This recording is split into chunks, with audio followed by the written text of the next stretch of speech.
하나님의 말씀 다시 한번 읽도록 하겠습니다. 예수 그리스도의 종 바울은 사도로 부르심을 받아 하나님의 복음을 위하여 택정함을 입었으니. 당시 전형적인 편지에는 사람의 이름, 수신자, 그리고 인사, 이 세 가지 것이 편지 서두에 구성되어 소개되고 있습니다. 오늘 로마서 이 서론 부분에서도 이 세 가지 것이 동시에 소개되고 있습니다. 그런데 오늘 본문에 보니까 사도 바울은 자신을 소개하면서 두 가지로 소개를 하고 있습니다. 하나는 종입니다. 그리고 또 하나는 사도입니다. 그런데 이 종이라는 단어를 한번 생각해 보겠습니다. 그리스도의 종, 이 종이라는 자기 고백은 이 로마서와 함께 빌립보서 이 두 군데에서만 성경에서는 고백되어지고 있는 그러한 고백이라는 것입니다. 당시 유대인들은 모두가 나는 하나님의 종이다 라고 고백을 했습니다. 구약에서는 특별히 여호와의 종이다 라는 자기 정체성이 아주 강했습니다. 그리고 성경 어디에서도 바울은 하나님의 종이라고 자신을 고백하고 있지 예수 그리스도의 종이라고 고백을 하고 있지 않다라는 것입니다. 다시 말하면 이 종이라는 단어는 한 분 하나님 외에는 쓸 수가 없었던 단어가 당시의 모습이라는 것입니다. 그런데 사도 바울은 오늘 본문에서 예수 그리스도의 종이라고 예수님에게 그 종을 연관시켜서 사용하고 있다라는 것입니다. 이 종이라는 단어는 원어로 둘로스라는 단어를 사용하고 있습니다. 원어적인 의미로 보면은 이 종이라는 단어는 노예라는 그런 의미를 가지고 있습니다. 이 둘로스라는 말은 데오라는 단어에서 유래한 단어인데 끈을 묶어서 꽁꽁 묶다라는 단어에서 유래된 그런 단어입니다. 당시 사람들은 노예하고 당나귀하고 똑같다라고 생각을 했습니다. 단지 다른 것이 있다면 말을 할 수 있고 당나귀는 말을 하지 못한다라는 차이만 있을 뿐이라고 생각을 했습니다. 십계명에도 보면은 노예와 소와 나귀와 또한 이웃의 소유를 탐내지 말라는 말씀이 있습니다. 그것처럼 노예와 소는, 나귀는 같은 동급으로 취급을 받았다라는 것입니다. 당시 노예는 사람이 아니었습니다. 그래서 노예를 셀 때 동물을 세는 것처럼, 나귀를 세는 것처럼 한 마리, 두 마리 이렇게 세웠습니다. 또 노예의 몸에는 가축의 낙인처럼 낙인을 찍어서 소유자가 누구인지를 표시를 했습니다. 바울이 내게는 예수의 흔적을 가졌노라, 바로 이것이 이 주인의 낙인과 같은 의미라는 것입니다.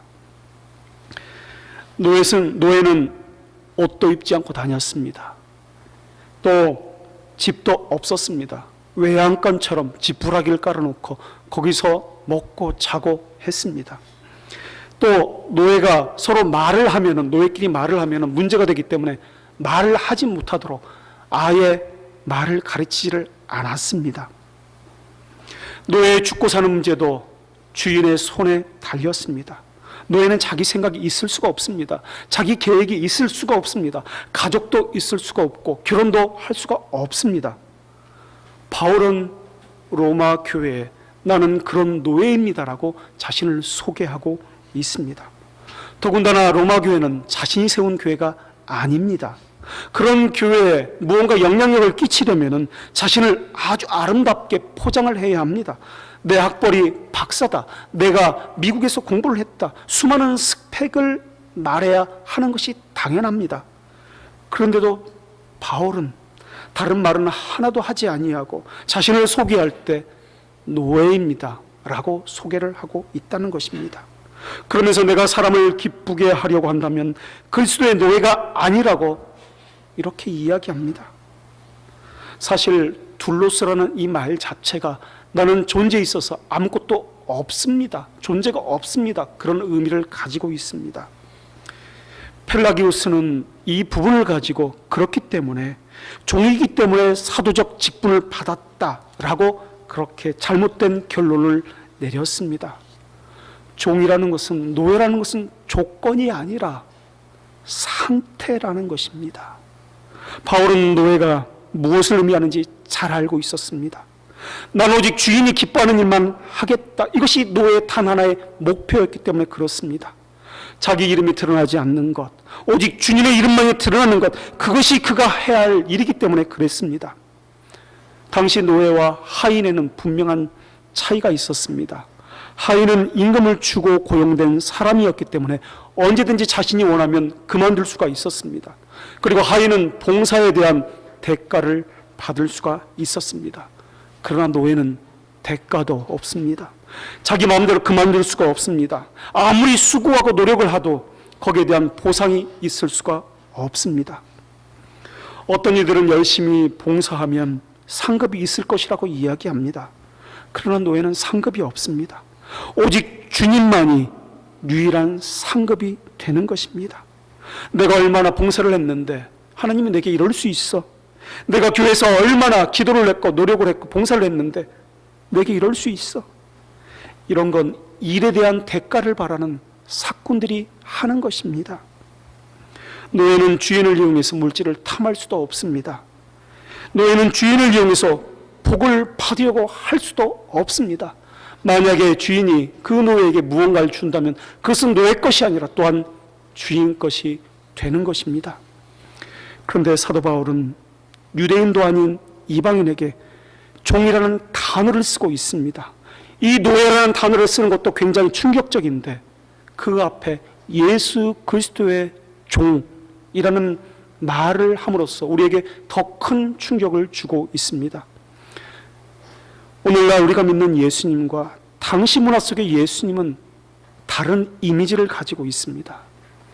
십자가에 매달려 죽음을 받은, 저주를 받은 그 이름이 바로 예수란 이름이기 때문에 그렇습니다. 우리는 자신을 소개할 때 누구의 아들이다, 내가 누구를 안다라고 할 때 무언가 내게 도움을 줄 수 있는 만한 그런 사람의 이름을 들어서 나를 소개합니다. 추천서를 제출합니다. 그런데 사도 바울은 저주받은 이름, 십자가에 매달린 그러한 사형수의 종이다라고 자신을 추천하고 있다라는 것입니다. 사도는 세상의 방식을 거부하고 있습니다. 이것이 우리의 정체성이기 때문에 그렇습니다. 그리스도의 종이라고 소개하는 것은 내가 내 자신을 존재하기 위해서 증명하는 사람이 아니라 나의 주인이신 그리스도를 증명하기 위해서 나는 이 땅에 존재합니다 라는 것을 고백하고 있는 것입니다. 나는 없고 오직 예수 그리스도만 있습니다. 그게 그리스도인입니다. 어떤 사람은 막 열심히 일을 하는데 결국에 보면은 자신의 존재를 증명하는 것처럼 그렇게 일을 합니다. 매일 충성한다고 하지만은 결국 자신의 이름을 드러내려고 하는 것이 그들의 목적입니다. 내가 얼마나 드러낼까? 내 이름을 사람들이 얼마나 알아줄까? 그 싸움을 하고 있는 것이 오늘 우리의 모습은 아닌가 하는 것입니다. 그래서 어떤 사람은 섬기면 섬길수록 더 메말라져 갑니다. 더 고집스러워져 가고 더 완악해져 갑니다. 하나님은 섬기면 섬길수록 더 진실해지고 더 바르게 되어야 하건만 오히려 술수를 버리고 오히려 섬기기 이전보다 더 못한 사람이 되어가고 있는 것이 우리의 모습은 아닌가 하는 것입니다. 겸손하게 하나님 앞에 서기보다는 누군가가 나를 알아주기를 원하고 있고 누군가가 내가 한 일에 대해서 칭찬을 해주기를 원하고 있는 것, 이것이 우리의 모습은 아닌가 하는 것입니다. 급기야 그들은 이렇게 이야기합니다. 하나님을 섬기는 이것이 내 신앙을 망쳤다고 그렇게 이야기합니다.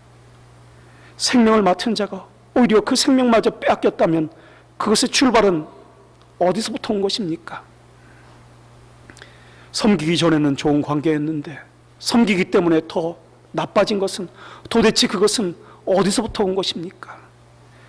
세상에서는 자기의 이름을 드러내는 것을 성공이라고 이야기합니다.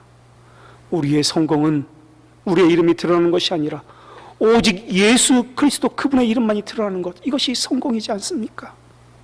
주보의 이름을 내는 것, 이것은 세상 사람들의 방식입니다. 그렇기 때문에 이름이 드러나는 자리에 있는 사람들은 더더욱 자신의 이름이 드러나지 않도록 자신을 살펴야 하는 것입니다. 그리스도의 종이란 그리스도를 온전히 드러났을 때 가장 빛이 나는 인생이기 때문에 그렇습니다. 그렇다면 무엇이 바울로 하여금 그리스도의 노예가 되었고 자신의 삶을 전혀 드러내지 아니하고 오직 한 분 예수 그리스도만 드러내도록 하는 그런 삶을 살 수 있도록 하였느냐 하는 것입니다. 바울은 이렇게 갈라디아서 2장 20절에서 고백하고 있습니다. 내가 그리스도와 함께 십자가에 못 박혔나니 그런즉 이제는 내가 사는 것이 아니요 오직 내 안에 사신 이는 예수 그리스도니라. 이것이 바울의 삶의 원리이기 때문에 그렇습니다. 십자가에 못 박혔다라는 것입니다. 전혀 다른 신앙의 원리가 그리스도인에게 작동하고 있는 것입니다. 그리스도인이라는 말은 수리 안더어에서 처음으로 불렸던 말입니다. 이 말은 그리스도에게 속한 노예다라는 그런 의미를 가지고 있는 말입니다. 그래서 믿지 않는 사람들은 그리스도인 그 노예를 보면서 그 사람의 주인인 그리스도가 누구인지를 알게 되었습니다. 이것이 복음을 증거하는 방식이었습니다. 교회를 움직이는 원리도 오직 성경이고 오직 예수 그리스도입니다. 사람의 머리나 지혜와 기교가 아니라는 것입니다. 그래서 우리는 이렇게 고백을 하게 됩니다. 감당치 못하겠나이다. 이스라엘 중에 이만한 믿음을 만나보지 못하였노라. 이러한 칭찬을 들을 때에도 나는 무익한 종이라 감당치 못하겠나이다. 조아릴 뿐입니다. 예수님께서 이 땅에 계실 때 수많은 사건들과 수많은 가르침이 있었지 않습니까? 그러나 사도 바울은 그만 모든 것들을 다 제쳐두고 오직 내가 자랑하는 것은 십자가와 예수 그리스도 외에는 없다라고 고백하지 않았습니까? 왜 십자가만 자랑한다고 했습니까? 동방박사가 보았던 그 빛나는 찬란한 별들은 왜 자랑할 수 없었단 말입니까? 왜 죽은 자를 살렸던 그 기적은, 병을 고쳤던 그 놀라운 치유의 사역은 자랑하지 못했단 말입니까? 풍랑치던 바다를 잔잔하게 했던 그 예수님의 그 놀라운 기적은 왜 자랑할 수 없었단 말입니까?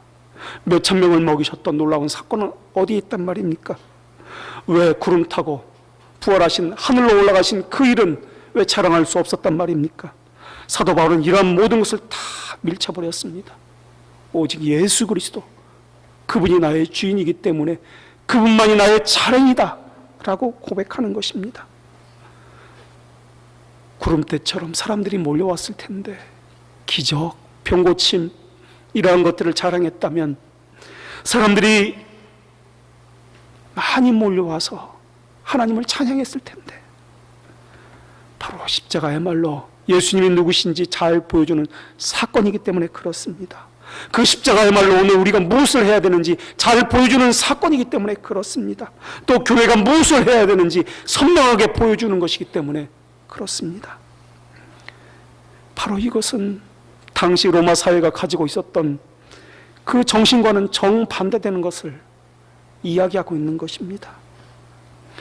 오늘날 교회를 보십시오. 오늘날 교회가 자랑하는 것이 무엇입니까? 십자가보다는 죽은 자를 살리는 것, 병을 고치는 것, 수많은 사람을 먹이고 입히는 것 아니겠습니까? 그런 예수님을 전하고 있는 것이 오늘날 교회입니다.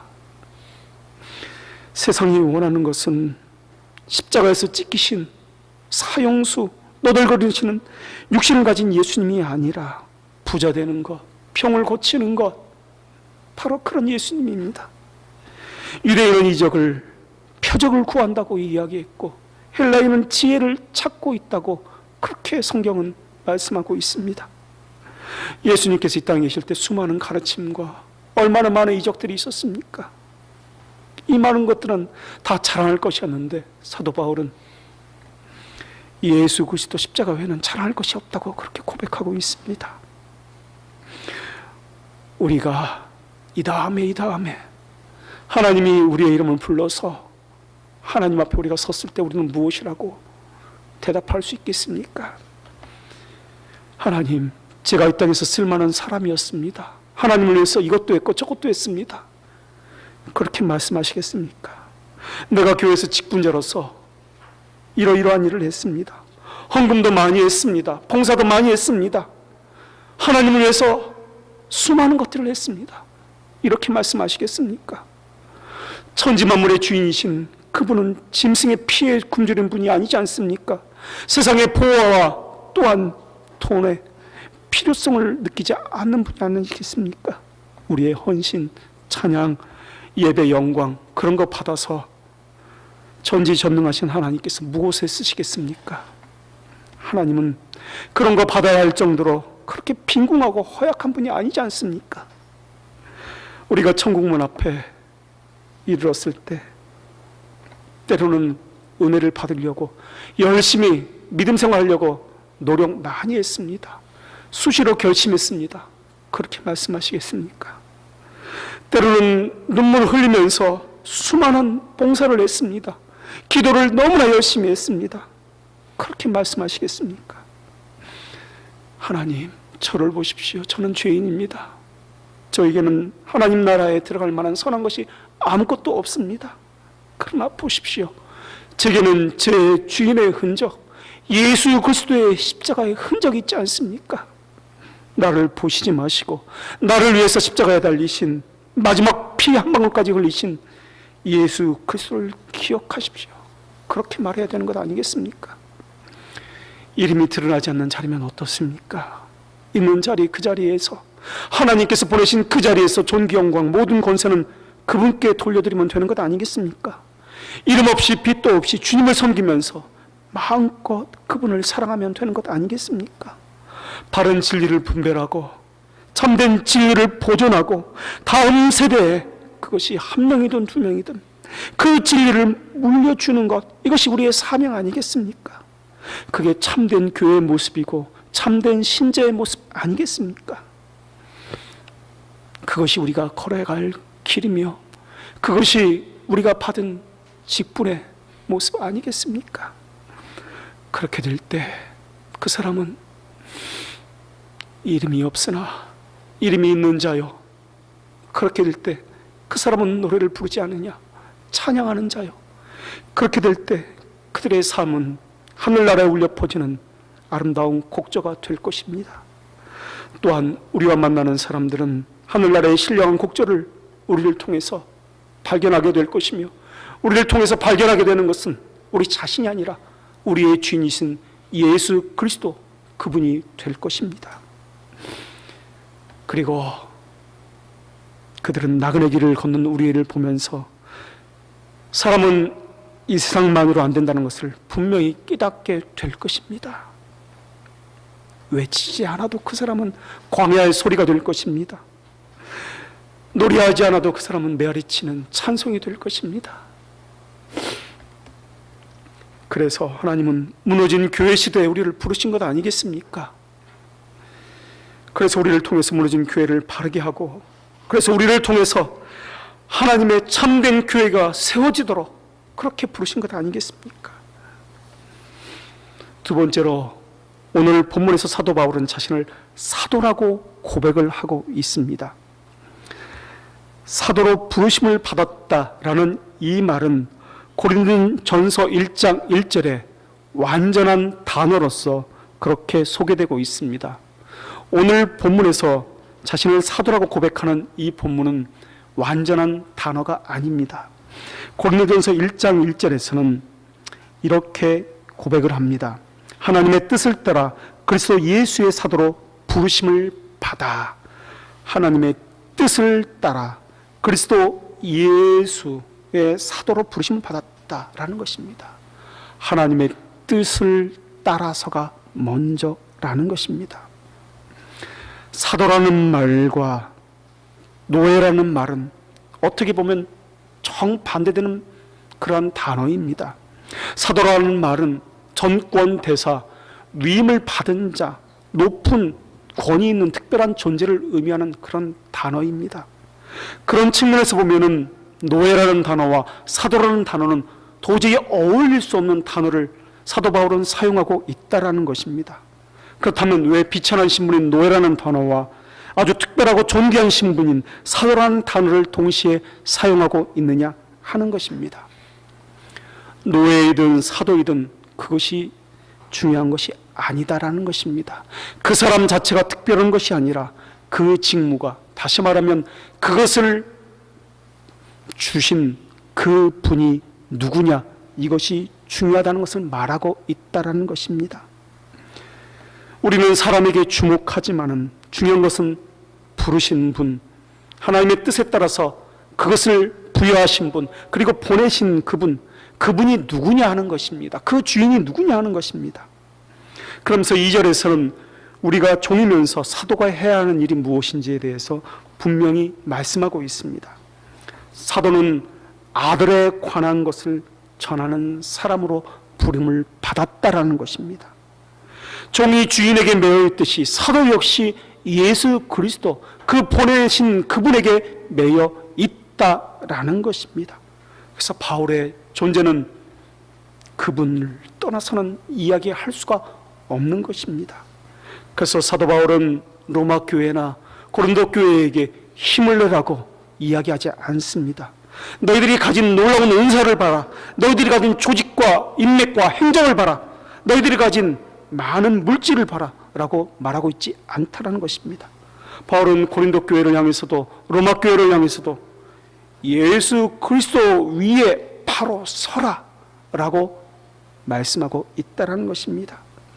고린도 교회에 있을 때에도 바울은 예수 그리스도와 그의 십자가에 못 박히신 것 외에는 알지 아니하기로 작정했다라고 그렇게 말씀하고 있습니다. 바울에게 있어서 예수 그리스도는 처음이요 마지막이었습니다. 모든 것이었습니다. 이것이 바로 예수 그리스도의 노예요 사도가 하는 일입니다. 그렇기 때문에 노예와 사도는 예수 그리스도에게서 보냄을 받았다는 사실이 그가 하는 일을 통해서 확인되어져야 하는 것입니다. 하나님께서는 예레미야를 통해서 보내실 때에도 이렇게 말씀하셨습니다. 여호와께서 그 손을 내밀어 내 입에 대시며 내게 이르시되 보라 내가 내 말을 내 입에 두었노라. 그가 하나님의 사람이라면 그 입에는 하나님의 말씀이 있습니다. 내 말이 아니라 나를 보내신 하나님의 말씀이 있다는 것입니다. 하나님께서 그 사람의 입에 손을 대어셨기 때문에 그렇습니다. 그래서 부르심을 받은 교회는, 부르심을 입은 신자는 무엇을 하든지 하나님의 말씀을 원칙으로 삼습니다. 그래서 우리는 오직 성경이라는 그러한 구호를 외치고 있는 것 아니겠습니까? 세례 요한이 외쳤던 것도 수많은 빛이 아니라 그 빛이었습니다. 오직 그 빛, 그 빛과 같은 수많은 것들이 아니라 그 빛인 예수 그리스도 한 분이었습니다. 세례 요한만이 아니었습니다. 우리 신앙의 선배들 모두가 그러했습니다. 그런데 오늘날 보십시오. 그 빛이 아니라, 오직 그 빛이 아니라 그 빛이라 생각되어지는 것들이 선포되어지고 있다는 것입니다. 자신의 깨달음, 성공 사례들, 예화들, 이런 것들은 그 빛이 아니지 않습니까? 그 빛은 예수 그리스도 그 한 분이지 않습니까? 우리는 빛 같은 수많은 것들을 증거하러 온 사람이 아니라 그 빛을 증거하러 온 사람 아니겠습니까? 사도 바울이 바로 그 빛을 증거하려고 또한 로마 교회 예수 그리스도를 증거하고 있는 것입니다. 사도 바울은 고린도 후서에서도 우리는 우리를 전파하는 것이 아니라 오직 그리스도 예수의 주 되신 것을 전파한다고 그렇게 고백했습니다. 원어에서는 사도는 아포스톨로스라는 단어를 사용하고 있는데 이 단어는 홀로 존재하는 것이 아닙니다. 부르심이라는 칼레이라는 단어와 함께 늘 존재합니다. 그리고 이 단어와 택정이라는 단어가 오늘 본문에서는 함께 사용되고 있습니다. 사도라는 단어에는 홀로 사용되는 단어가 아니라 늘 함께 부르시고 보내셨다는 이 단어가 함께 사용된다라는 것입니다. 그렇기 때문에 신자는 결코 홀로 만들어지는 것이 아니라는 것입니다. 강의실에서 공부해서 만들어지는 것이 아니라는 것입니다. 하나님의 부르심과 택정하심으로 인해서 광야에서 하나님과 대면하여서 만들어지는 것이라는 겁니다. 그때 그 삶은 오직 그 초점이 예수 그리스도에게 있습니다. 그래서 그 사람의 삶은 예수 그리스도를 전하지 않으면 자신의 존재 이유가 없게 되는 것입니다. 그래서 신자는 내 손과 내 목과 내 발에 매인 쇠사슬을 보면서 십자가에 지신 예수 그리스도의 부르심이 무엇인지를 늘 기억하게 되는 것입니다. 분명한 자기 인식이 없으면 절대 주인이신 예수 그리스도를 섬길 수가 없게 되는 것입니다. 그래서 내가 매였다는 이것을 보면서 내 주인이 누구인지를 늘 기억하게 되는 것입니다. 하나님의 말씀, 나를 보내신 그분의 뜻이 무엇인지를 그래서 늘 바르게 분별하려고 하는 것입니다. 하나님의 뜻이 무엇인지 그래서 늘 알려고 그렇게 열심을 내는 것입니다. 그 주인의 뜻이 무엇인지 알아야 바르게 섬길 수 있으며 바르게 그 뜻을 행할 수 있기 때문에 그렇습니다. 그렇지 않으면 내 속인에 옳은 대로 할 수밖에 없는 것입니다. 사람들은 교회가 세상을 향해서 봉사를 해야 한다, 사회를 책임져야 한다라고 이야기합니다. 그러나 신자가 사회를 위해서, 교회가 사회를 향해서 최고의 섬김은 참된 신자가 되는 것입니다. 참된 교회가 되는 것입니다. 참나온 교회가 되어서 복음을 선포하고 그 복음에 예수 그리스도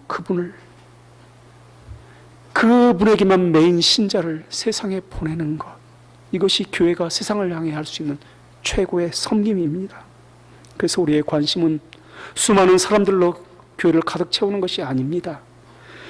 주님의 이름이 존귀 여김을 받고 한 명이라도 좋으니 바르게 하나님 앞에 노예로서 선 사람, 바르게 사도로서 부르심을 받은 사람, 그런 사람이 세워지는 것입니다. 영혼의 변화가 없는 교회의 성장은 사단의 회중이지 않습니까?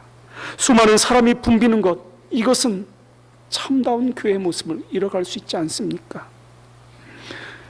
교회를 공연당처럼 짓기도 하고 파격지 않은 노래를 부르기도 하는 것, 이것이 교회의 모습은 아니지 않습니까? 더 많은 사람을 끌어모으면 참다운 교회가 될 수 있는 것, 이거 아니지 않습니까?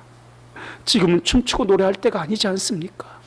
지금은 십자가가 사라진 이 교회, 이 땅의 교회의 그 영적인 상태를 보면서 흐느끼고 울어야 될 때가 아니겠습니까? 십자가가 사라진 우리의 영혼의 상태를 바라보면서 탄식해야 될 때가 아니지 않습니까? 지금은 먹고 마실 때가 아니라 하나님의 영광이 사라진 이 시대를 향해서 아파야 할 때가 아니지 않습니까? 이사야 선지자나 예레미야 선지자를 보십시오. 예루살렘을 향해서 울고 계시는 우리 주님의 모습을 보십시오. 지금은 춤추고 노래 불러야 한다고 했을 때 그들은 눈물을 흘렸습니다. 아무도 근심하지 않는 시대에 그들은 근심하면서 탄식을 하였습니다. 오늘날 시대는 참으로 냉담한 시대입니다. 무엇보다도 예수 그리스도 그분의 십자가에 대해서 냉담한 시대입니다. 교회의 영적인 상황에 획기적인 변화를 주기 위해서 그저 예배 순서나 고치고 프로그램을 들여오고 사람의 기교와 또한 사람의 술수를 부리는 것이 오늘날 교회의 모습입니다. 그렇게 외형적인 건물만 새롭게 세워져 간다면 교회를 통해서 하나님의 공법과 또한 정의가 물같이 하수같이 흘러가는 시대가 오리라는 것은 기대할 수 없을 것입니다. 과연 그것이 하나님이 기뻐하시는 것입니까? 참된 교회는 어떻게 하면 우리 교회가 커질까 고민하는 교회가 아니라 한 사람의 진실한 신자를 만들기 위해서 고민하며 눈물을 흘리는 교회일 것입니다. 교회의 목표는 몇 교회를 개척했느냐, 몇 명의 선교사를 파송했느냐, 우리 교회의 숫자가 몇 명이냐가 아니라 홀로 하나님 영광을 받으시며 오직 예수 그리스도 우리의 주인이신 그분만이 드러나는 것, 이것이 교회가 꿈꾸는 참된 교회의 모습일 것입니다. 우리 인생을 통해서 오직 우리를 보내신 주인이신 그분의 이름이 드러난다면 얼마나 기쁠까요? 얼마나 행복할까요? 그러면 노예는 된 것 아닙니까? 그러면 사도는 자신의 일을 다 한 것 아닙니까? 이름 없이 빚도 없이 살지라도 그것은 문제가 되지 않을 것입니다. 고난의 수렁 속에서 슬픔의 잔을 마실지라도 그것은 문제가 되지 않을 것입니다. 그 눈물을 눈물병에 담으면서 날마다 기도할지라도 그것은 문제가 되지 않을 것입니다. 그 속에서 하나님의 뜻이 이루어지며 예수 그리스도 그분이 보내신 뜻이 나타난다면 그것은 노예로서 자신의 일을 다 완수한 것이기 때문에 그렇습니다. 그러면 이 다음에 하늘나라에서 하나님께서 우리가 흘린 그 눈물을 닦아주실 것입니다. 사실 그리스도의 목양은 완전하지만은 사람의 목양은 불완전합니다. 불완전한 사람을 통해서 목양하시는 방법이 하나님의 방법입니다. 그래서 사람을 주목하게 하시는 것이 아니라 그 원목자이신 예수 그리스도를 주목하게 하시는 것이 바로 하나님의 방법입니다. 예수님은 사람들을 구원하기 위해서 아주 잘 믿고 있는 그러한 이스라엘 백성들에게 오셨습니다. 믿지 않는 사람들에게 가신 것이 아니었습니다. 요한복음 10장 10절에 그 이유가 분명히 나타납니다. 내가 온 것은 양으로 생명을 얻게 하고 더 풍성히 얻게 하려 하는 것이라. 양이라는 것에 주목해야 할 것입니다. 예수님이 오신 것은 일이나 염소를 위해 오신 것이 아니라 양을 위해 오셨다라는 것입니다. 그들에게 생명을 주시고 그들을 풍성히 하게 하기 위해서라는 것입니다. 이스라엘 백성들은 자신들이 믿는다고 생각을 했을 것입니다. 자신들이 기도하고 예배하고 봉헌하며 모든 종교적인 교회에서 일을 했을 것이라고 생각했을 것입니다. 그러나 예수님의 생각은 그러지 않았습니다. 오히려 그들을 보면서 목매인 음성으로 내 백성이 유리하고 있다라고 말씀하셨습니다. 오히려 그들을 보면서 눈물을 흘리면서 잃어버린 양을 찾아 내가 왔다라고 그렇게 말씀하셨습니다. 왜 하나님의 백성이 유리했습니까? 그들에게 말씀을 가르쳐주는 목자나 교회가 없었습니까? 아니면 그들에게 예배와 봉사와 헌신이 없었습니까? 요한복음 10장 1절에서 그 이유를 이렇게 설명하고 있습니다. 내가 진실로 진실로 너희에게 이르노니 문을 통하여 양의 우리로 들어가지 아니하고 다른 데로 넘어가는 자는 절도며 강도라. 양의 문이신 예수님을 통하지 아니하고 교회 안으로 들어오면 절도 강도라는 것입니다. 그런데 이 시대에는 예수님을 통하지 아니하고 들어온 사람들이 너무나 많이 있습니다. 어떤 사람은 오래되었기 때문에 직분자라고 이야기합니다. 심지어 목사라고까지 이야기합니다. 이 일을 어찌한단 말입니까? 그러면서도 자신들은 예수님을 안다라고 이야기합니다. 그러면서도 예수님을 증거한다라고 이야기합니다. 사도 바울은 십자가만을 자랑한다고 했는데 그들은 다른 것을 자랑하고 있습니다. 우리 교회는 이러이러하게 많은 것들을 봉사하고 있습니다. 선교사가 이렇습니다. 교인 수가 이렇습니다. 얼마나 지역사회에 많은 영향을 끼치고 있는지 모릅니다. 얼마나 우리 교회인 가운데 유명한 사람들이 많은지 모릅니다. 왜 그래야 합니까? 피 묻은 원색적인 십자가의 그 설교는 왜 사라져야 했습니까? 왜 윤리와 도덕적인 그런 알량한 설교들이 이 땅에 판을 치고 그것이 진리인 양 그것을 따라 쫓아가고 있습니까? 수많은 프로그램과 많은 운동들이 마치 문화센터처럼 그렇게 왜 교회에서 행해지고 있단 말입니까?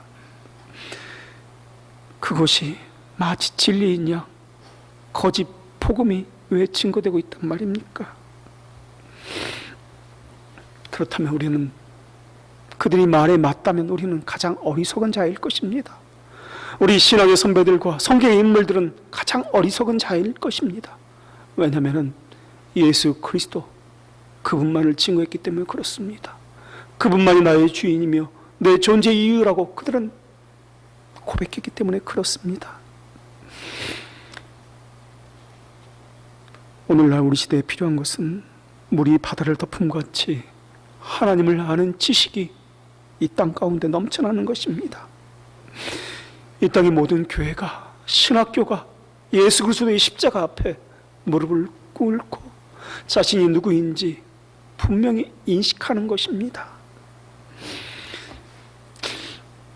세례 요한은 누군가의 병을 고쳤다는 그러한 기록이 하나도 없습니다. 세례 요한은 이적을 베풀었다는 그런 기록도 없습니다. 사람을 불러 모을 만한 조직과 또한 큰 예배당을 지었다는 그런 기록도 없습니다. 오직 그분 예수 그리스도만을 증거하였습니다. 그랬을 때 예수님으로부터 여자 가운데 여자가 낳은 자 중에 최고라는 칭찬을 받았습니다.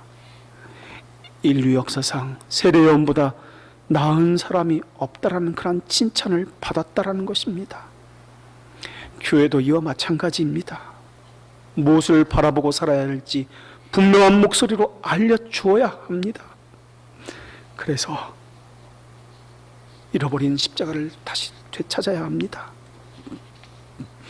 수많은 교회가 있지만은 이 땅에 그리고 이곳에 새로운 교회를 세워주신 그 하나님, 그 하나님께서 우리를 부르시고 이곳에 보내신 이유가 무엇이겠습니까? 참된 교회가 세워지도록, 참된 신자들이 세워지도록, 그래서 십자가의 복음이 바르게 선포되어지고 그 십자가의 복음을 가지고 이 세상에 나아가서 십자가의 정신으로 삶을 살아내도록 그렇게 우리를 보낸 것 아니겠습니까? 교회의 영광은 사람이 가득 채워지는 거 아닙니다. 교회가 십자가 앞에 바로 서는 것입니다. 사도 바울은 종으로 또 사도로 주님이 세우신 교회에 진정한 하나님의 영광이 충만하기를, 바로 예수 그리스도의 십자가가 그들의 모든 것이 되기를 권면하며 또한 로마 교회에 그렇게 말씀을 전하고 있습니다. 이것이 우리에게 주시는 하나님의 말씀입니다.